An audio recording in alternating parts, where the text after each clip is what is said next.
everybody. You are a different audience from who I usually talk to because you have jobs. I'm very expert at speaking to the unemployed. and there are more of them than you would think. Let me give you another caveat before I start, which is that I grew up before slides. I totally hate them, and therefore I don't know how to run them. I also, see, this is how you know I'm not in the enterprise. I can't do PowerPoint, and I can't do Excel. So John told me that I had to have a cute animal in my slides.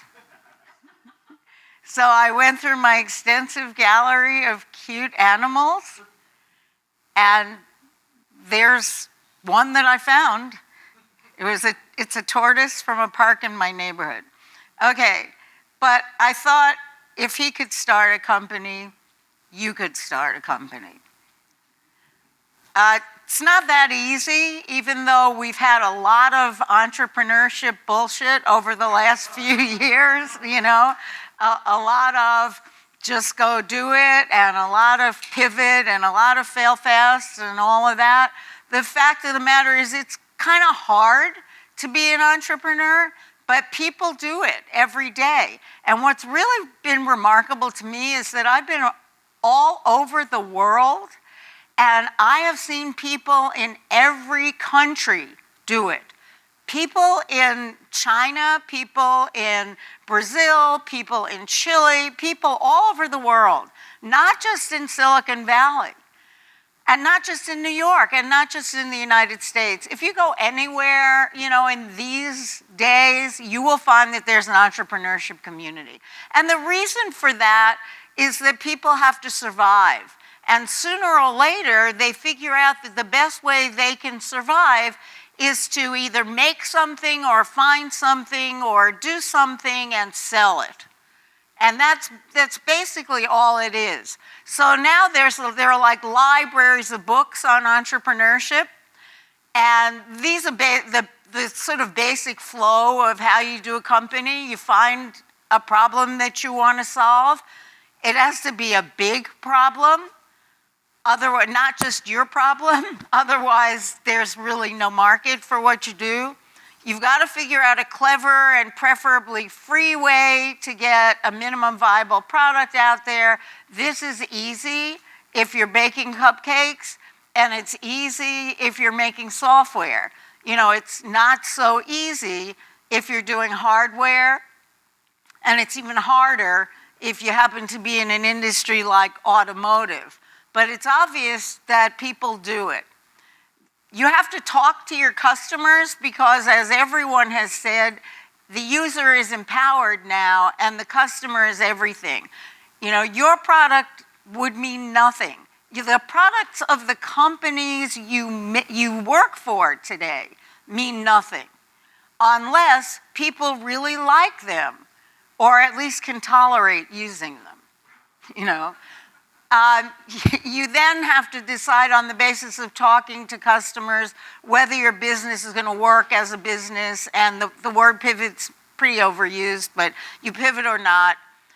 Then you form an entity, okay? It used to be that the first thing that they told you to do, and by the way, if you go to a lot of consultants now, they'll still tell you, set up an LLC, set up a C Corp, get an entity, get started. That is pointless until you find out whether you have an idea that's going to work. The goal is to spend as little money as possible on this experiment that you're doing. And the experiment is my problem something other people have also and want to have solved? If after you get the entity together, then you can start assembling a team. And what's really wrong about most startups and how they assemble teams, they start hiring people they know.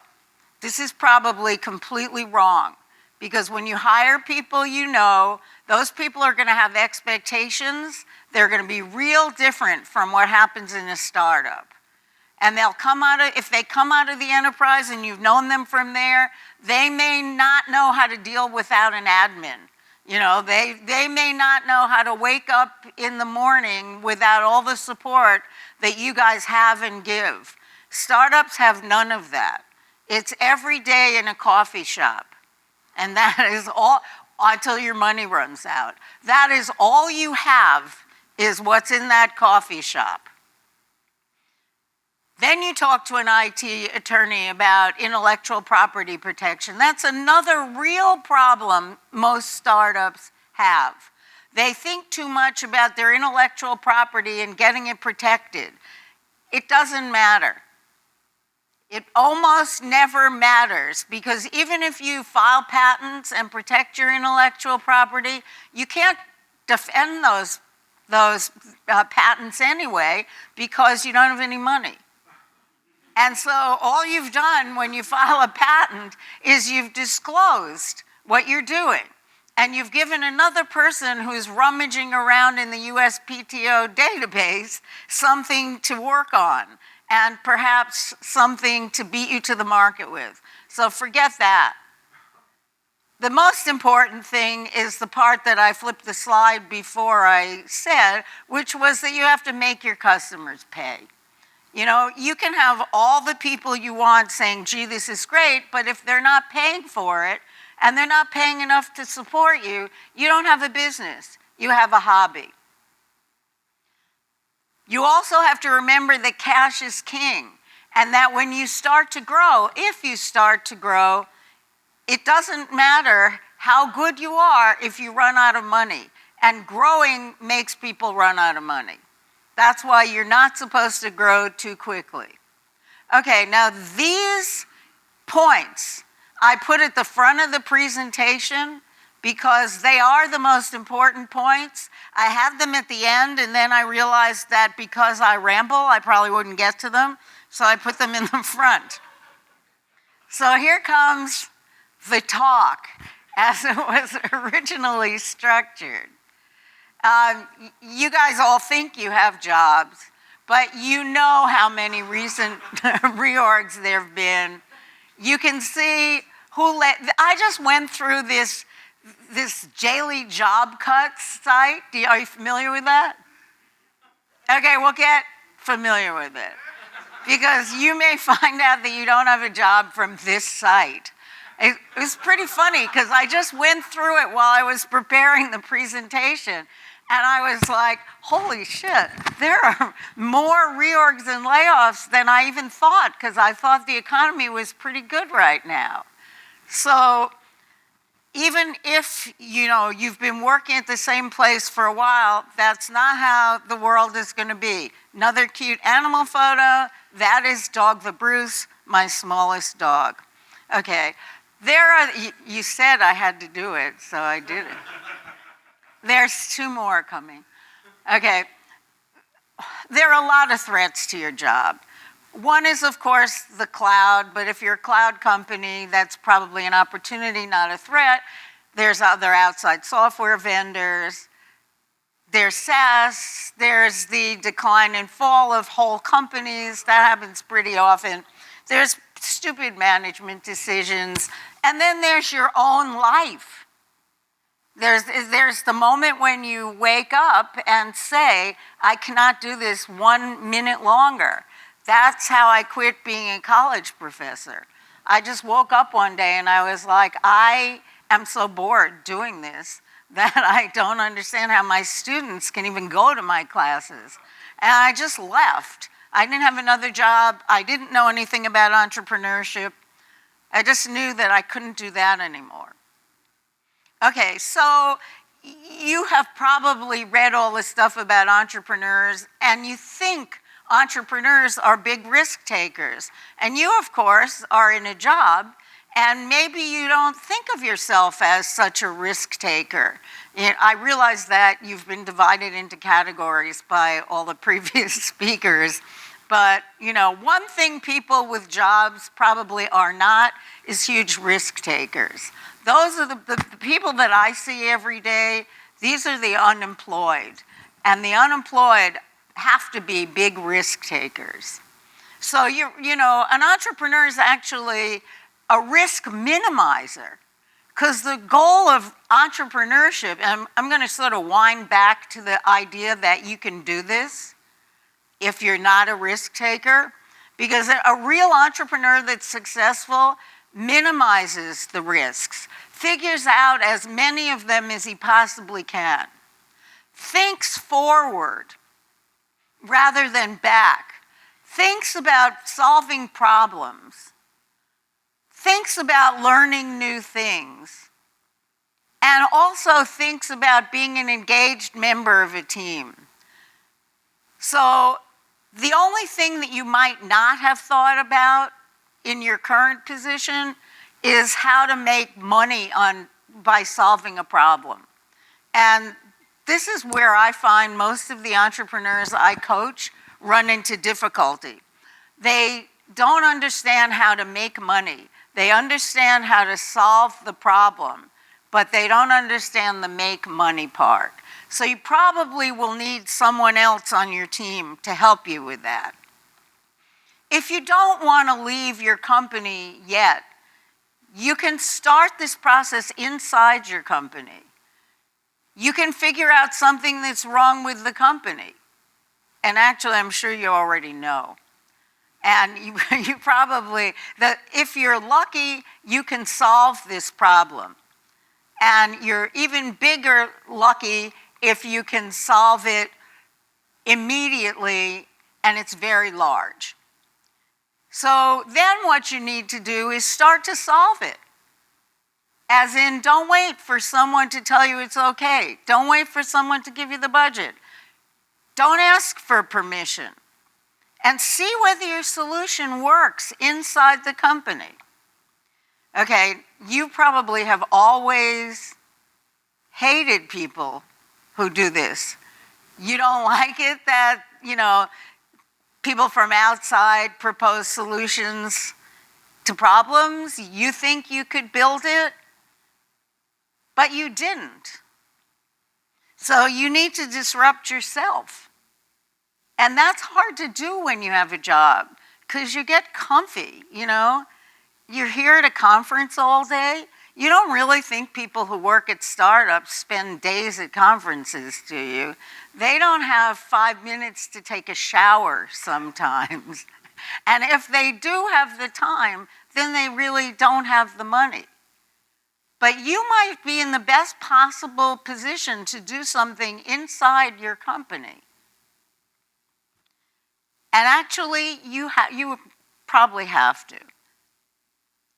You need to get somebody who likes what you're doing and make that person pay.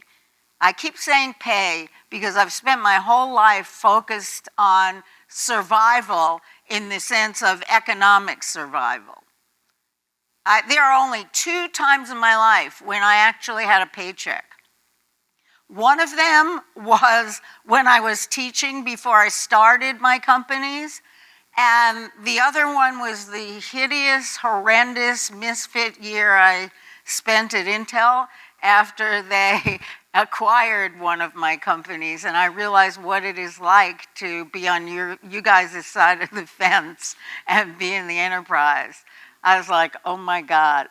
When I went into Intel, the first 2 weeks that I was there, this was 20 years ago, but I'm sure it's still the same.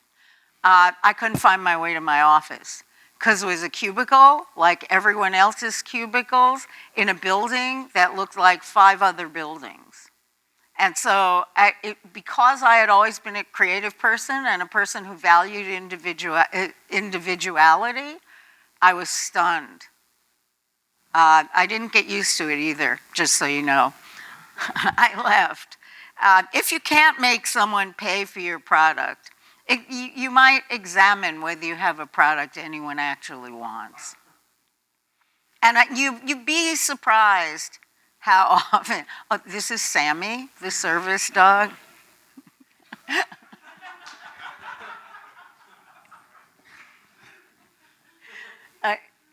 You'll be sorry you ever told me to put a cute animal in a presentation.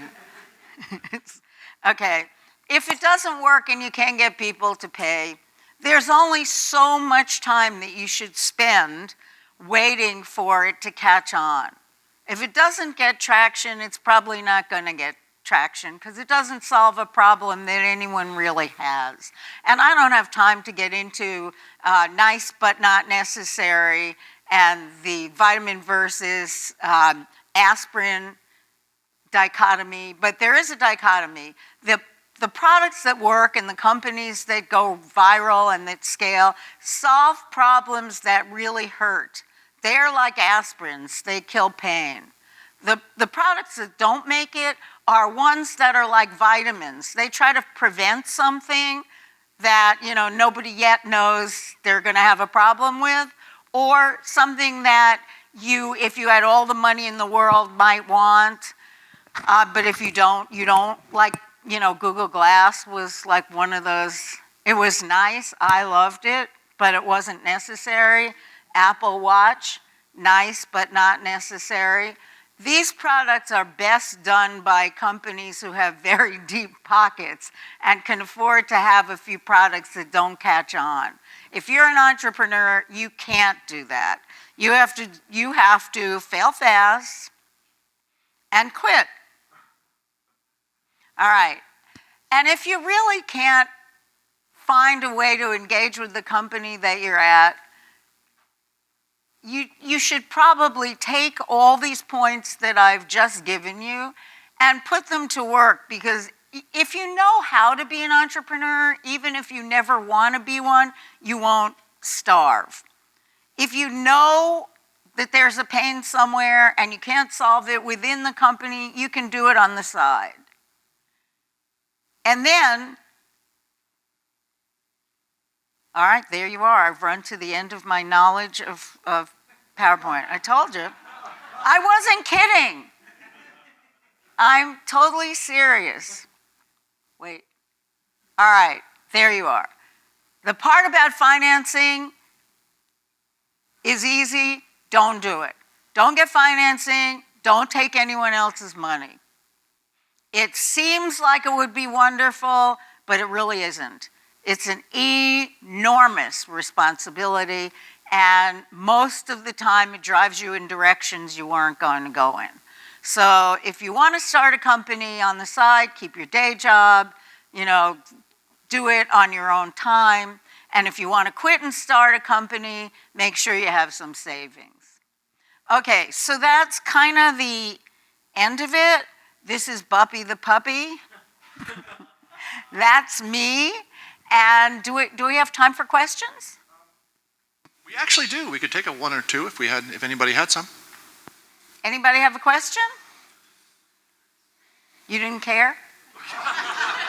They weren't expecting it. We weren't doing questions for the others, so they're unprepared. Oh, okay. So it's after lunch.